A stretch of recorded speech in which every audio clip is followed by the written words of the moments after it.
Today, we'll be doing financial and non-financial incentives.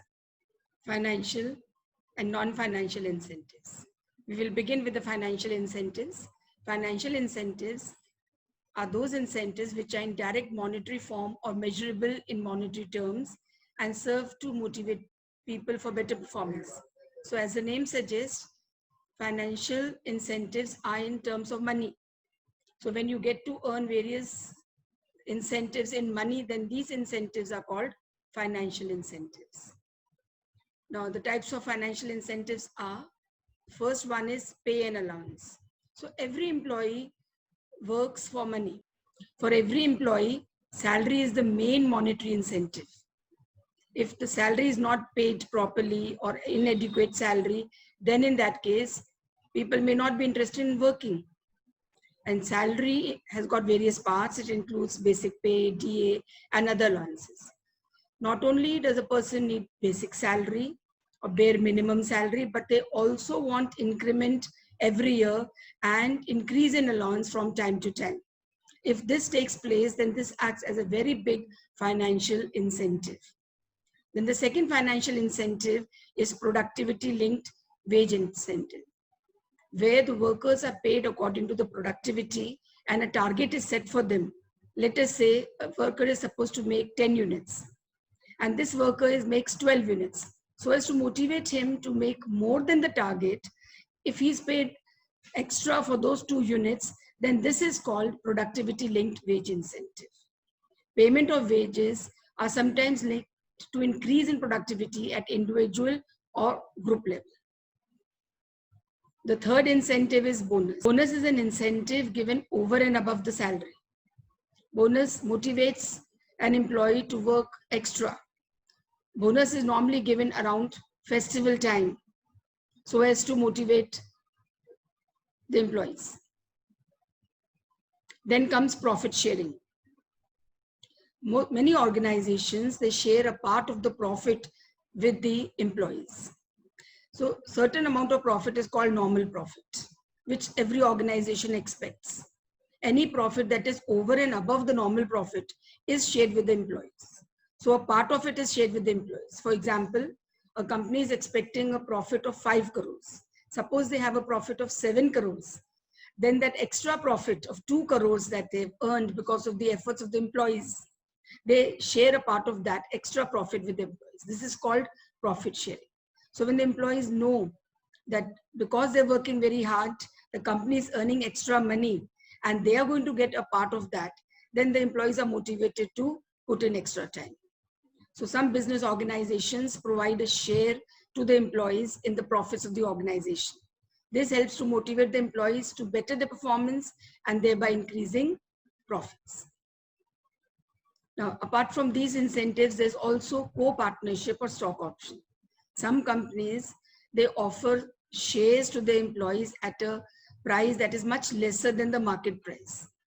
Suppose the share is priced at rupees 200 in the stock exchange. These shares are made available to the employees at rupees 130, 70 rupees less than the market price. So the employees get these shares at a much lesser price. This creates a feeling of ownership amongst the employees and motivates them to contribute towards the growth of the organization. So when the employees, they've purchased the shares of the company at a much lesser price than that in the stock exchange, then they get a sense of ownership. Now, so that the employees do not sell these shares in the market, there's a vesting period that is called the lock-in period in which they cannot sell the shares. Then comes retirement benefits. So long as you're working, you're earning. But what happens after retirement? Your needs do not go away. In fact, the needs increase. So therefore, if a company is offering some retirement benefits also to the employees, then that is a very good financial incentive. Now, these benefits could be pension, provident fund, gratuity, etc. Most of the companies these days are giving perks and perquisites. Perquisites are fringe benefits that are given along with the salary, such as car allowance, housing, medical, etc. These are the financial incentives. Now let us go on to the non-financial incentives. Non-financial incentives are those incentives that focus on psychological, social, and emotional factors also. People work for money, but money is not the only criteria. You don't want to be insulted where you're working. You want the work environment to be good. You want your job to have a particular dignity, a status. People should recognize you. Your employer should appreciate your efforts. All these are non-financial incentives. So those incentives which are aimed at psychological, social, and emotional needs of a person are called non-financial incentives. Sometimes money is also involved in non-financial incentives. But the emphasis is on psychological, social, and emotional factors. For example, promotion. When a person gets promoted, his salary definitely increases. So that does not make it a financial incentive. It still remains a non-financial incentives because the satisfaction that he gets, the psychological satisfaction that he gets is much more than the monetary benefits that he derives from it. Now, what are the types of non-financial incentives? First is status. If you're holding a very good position in the organization and your job is prestigious, that itself is sufficient for you to be able to do the job. For example, in many organizations, they call the receptionist the front desk manager.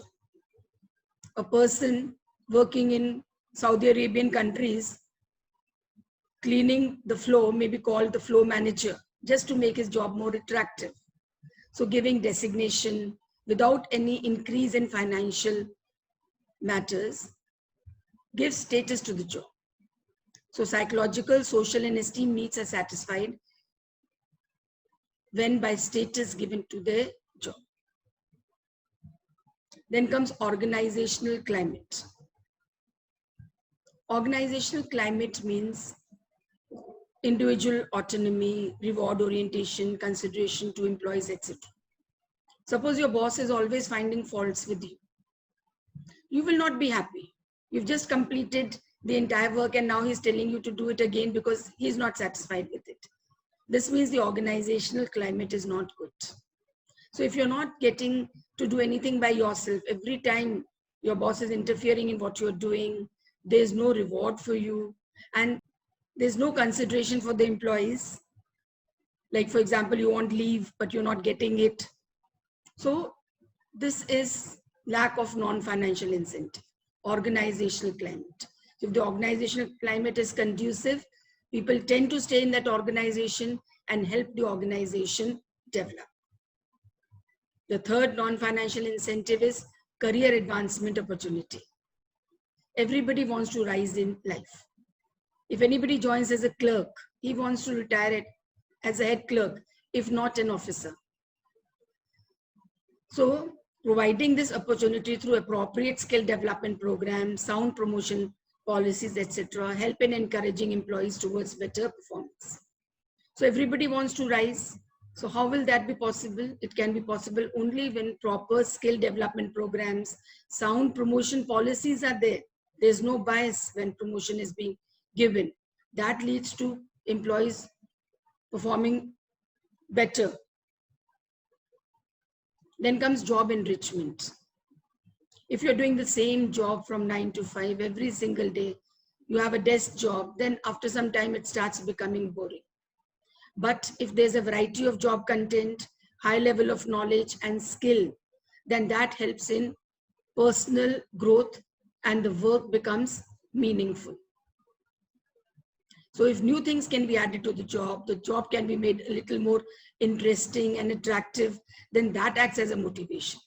That keeps the people going on the job. The next is employee recognition program. Everybody needs to be recognized for their work. Everybody wants appreciation and acknowledgement. So if the organization, they have various methods of showing the recognition towards the work done by the employees, then that is a very good non-financial incentive.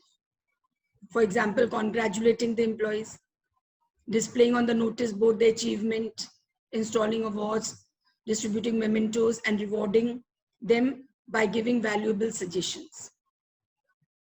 Then comes job security. If your job is not secure, you will not be able to concentrate on your work.